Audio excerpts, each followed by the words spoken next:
రాగి పిండితో అప్పటికప్పుడు చేసుకునే ఈ బ్రేక్ఫాస్ట్ చాలా రుచిగా, చాలా టేస్ట్‌గా అయితే ఉంటుంది. ఈ బ్రేక్ఫాస్ట్ చేసుకోవడానికి ఎక్కువ సమయం అయితే పట్టదండి. తక్కువ సమయంలోనే చాలా ఈజీగా, చాలా త్వరగా అయితే చేసుకోవచ్చు. ఈ బ్రేక్ఫాస్ట్ వచ్చేసి ఇంటిల్లిపాది అందరికీ నచ్చుతుంది. అంత టేస్ట్‌గా అయితే ఉంటుంది. ఇంకెందుకు ఫ్రెండ్స్ ఆలస్యం, ఎలా చేయాలో ఏంటో అనేది వీడియోలోకైతే వెళ్ళిపోయి చూద్దామా మరి? ఇంకా ముందుగా ఒక బౌల్ తీసుకొని అందులోకి ఒక కప్పు రాగి పిండి అయితే తీసుకోవాలి. ఇప్పుడు ఇందులోకి హాఫ్ కప్పు బొంబాయి రవ్వ అయితే వేసుకోవాలి. ఈ రవ్వను సోజీ అంటారు, ఉప్మా రవ్వ అంటారు. ఇదైతే హాఫ్ కప్ అయితే తీసుకోవాలి. ఇందులోకి హాఫ్ కప్పు పెరుగును కూడా వేసుకోవాలి. అలాగే హాఫ్ కప్పు వాటర్ కూడా వేసుకుంటున్నా. ఇవన్నీ వేసుకున్న తర్వాత ఒక స్పూన్ తోటి ఇలా బాగా కలిపేసుకోవాలి.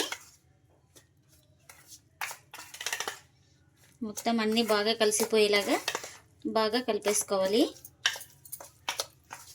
ఇంకా ఇలా మొత్తం బాగా కలిపేసుకున్న తర్వాత వాటర్ అయితే తక్కువైనాయి కాబట్టి మరొక హాఫ్ కప్పు వాటర్ అయితే వేసుకుంటున్నాను. ఈ హాఫ్ కప్పు వాటర్ కూడా వేసుకొని మొత్తం బాగా కలిపేసుకోవాలి. ఎక్కడ ఉండలు లేకుండా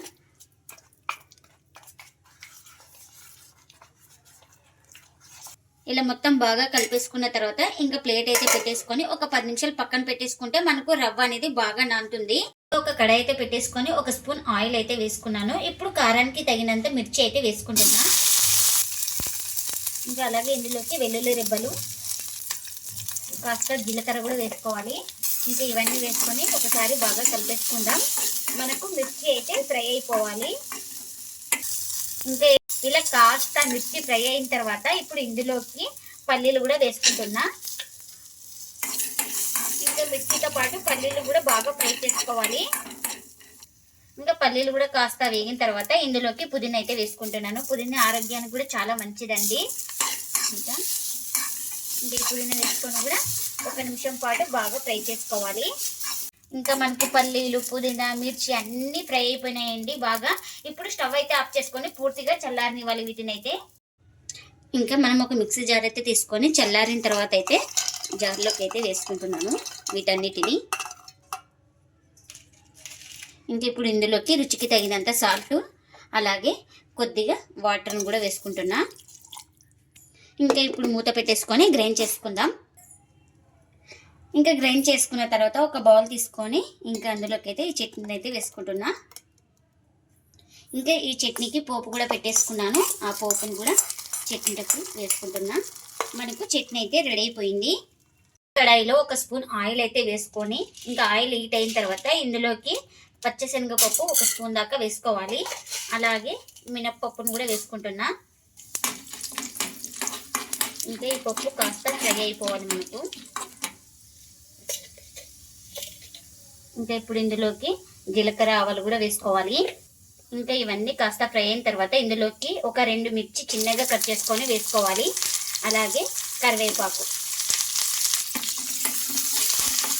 ఈ పోపు కాస్త వేగిన తర్వాత ఇలా చిన్నగా కట్ చేసుకున్న టమాటో ముక్కలు అయితే వేసుకోవాలి. ఇంకా మనకి టమాటాలు కూడా సాఫ్ట్గా ఉడకాలి. చూడండి మనకు టమాటాలు కూడా బాగా సాఫ్ట్గా ఉడికిపోయినాయి కదా. ఇంకా ఇప్పుడైతే స్టవ్ అయితే ఆఫ్ చేసుకుంటున్నాను. ఇది పూర్తిగా చల్లారనివ్వాలి. ఇంకా ఒక 10 నిమిషాల తర్వాత అయితే చూపిస్తున్నాను మీకు. చూడండి రవ్వ బాగా, రాగి పిండి బాగా నానిపోయింది. మనకు వాటర్ కూడా అబ్జర్వ్ అయినాయి చూడండి. ఇంకా మొత్తం ఒకసారి ఇలా బాగా కలిపేసుకొని ఇప్పుడు దీన్ని ఇంకా ఒక జార్ అయితే తీసుకొని ఇందులోకి వేసుకోవాలి ఈ పిండి మొత్తాన్ని. ఇప్పుడు ఇందులోకి కాస్త వాటర్ అయితే వేసుకుంటున్నా. ఇంకా ఇప్పుడు మూత పెట్టేసుకొని స్మూత్గా గ్రైండ్ చేసుకోవాలి. ఇంకా ఇలా గ్రైండ్ చేసుకున్న పిండిని ఒక బౌల్ తీసుకొని ఇంకా అందులోకి అయితే వేసుకోవాలి. ఇంకా ఇప్పుడు ఇందులోకి చిన్నగా కట్ చేసుకున్న ఉల్లిపాయ ముక్కలు వేసుకోవాలి. ఇంకా ఇందులోకి కొత్తిమీర కూడా వేసుకుంటున్నా. మనం ఇందులోకి ముందుగానే టమాటో ముక్కలు అన్నీ మగ్గించుకున్నాం కదా, ఈ పోపును కూడా ఇందులోకి అయితే వేసుకుంటున్నాను. ఇంకా ఇలా వేసుకున్నాక మొత్తం ఒకసారి బాగా కలిపేసుకుందాం, అన్నీ బాగా కలిసిపోయేటట్టు.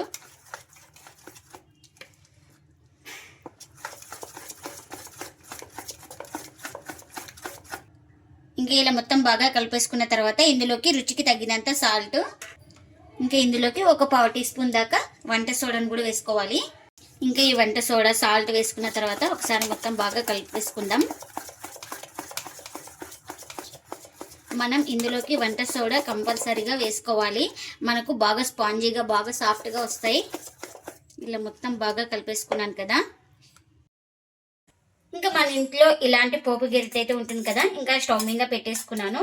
మనకు హీట్ కూడా అయింది. ఇప్పుడు ఇందులోకి నేను ఆయిల్ బదులుగా గీనైతే వాడుతున్నానండి. నెయ్యి వేసుకుంటే కూడా హెల్త్కి అయితే చాలా మంచిది కదా. ఇక్కడ నేను చుక్క నూనె లేకుండా హెల్తీగా గీతో అయితే చేస్తున్నానండి. నెయ్యితో చాలా టేస్ట్గా ఉంటుంది. ఎప్పుడే ఆయిల్ కాకుండా ఇలా నెయ్యితో చేసుకోండి, చాలా టేస్ట్గా ఉంటుంది మనకు. ఇంకా పిండి వేసే ముందు బాగా ఒకసారి కలిపేసుకొని ఇంకా ఇప్పుడు పిండిని అయితే వేసుకోవాలి.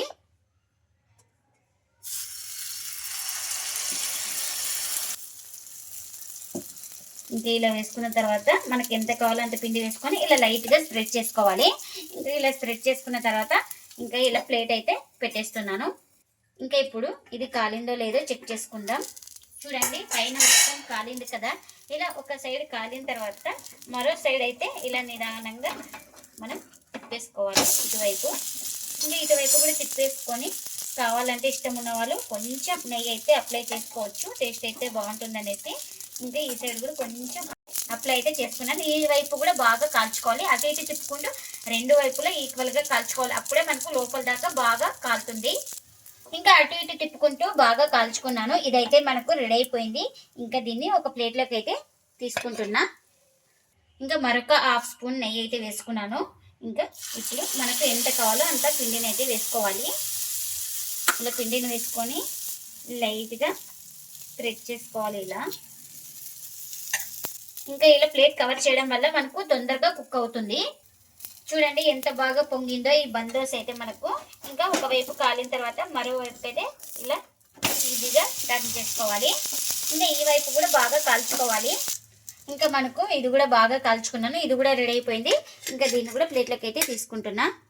ఇంకా అన్నీ ఇలానే చేసుకోవాలి. చుక్క నూనె లేకుండా రాగి పిండితో బందోసలు అయితే రెడీ అయిపోయినాయండి. ఇంకా ప్లేట్లకు అయితే సర్వ్ చేస్తున్నా. ఈ బందోసలు అయితే చాలా టేస్ట్గా చాలా సాఫ్ట్గా అయితే ఉంటాయండి. మనకు ఎప్పుడు ఒకే రకం కాకుండా ఇలా వెరైటీగా హెల్తీగా బందోసలు చేసుకోండి. ఇంటిల్లిపాది అందరికీ నచ్చితే అంత టేస్ట్గా అయితే ఉంటాయండి. ఇంకా ఇప్పుడు ఇందులోకి చట్నీ కూడా చేసుకున్నాం కదా, ఇంకా చట్నీని కూడా సర్వ్ చేస్తున్నా. ఇంకా ఈ బందోసలు అయితే వారానికి ఒకసారి తిన్నా హెల్త్కి కూడా చాలా మంచిదండి. ఎక్కడ పిండి అయితే లేదు చూడండి, బాగా కుక్ అయిపోయింది. మనకు మంటను మీడియం ఫ్లేమ్లో పెట్టుకొని బాగా ఫ్రై చేసుకోవాలి. అడ్జస్ట్ చేసుకుంటూ లో టు మీడియం ఫ్లేమ్లోనే ఫ్రై చేసుకోవాలి. అప్పుడే మనకు లోపల దాకా బాగా ఫ్రై అయిపోతుంది. ఇంకా మీరు కూడా తప్పకుండా ఒకసారి ఇలా ట్రై చేసి మీకు ఎలా వచ్చిందో కామెంట్ అయితే చేయండి ఫ్రెండ్స్. ఇదండి ఇవాల్టి వ్లాగ్. ఈ వీడియో కనుక నచ్చితే ప్లీజ్ లైక్ చేయండి, షేర్ చేయండి, కామెంట్ చేయండి. అలాగే లైక్ చేసి సపోర్ట్ చేయండి friends. Thanks for watching. Bye bye.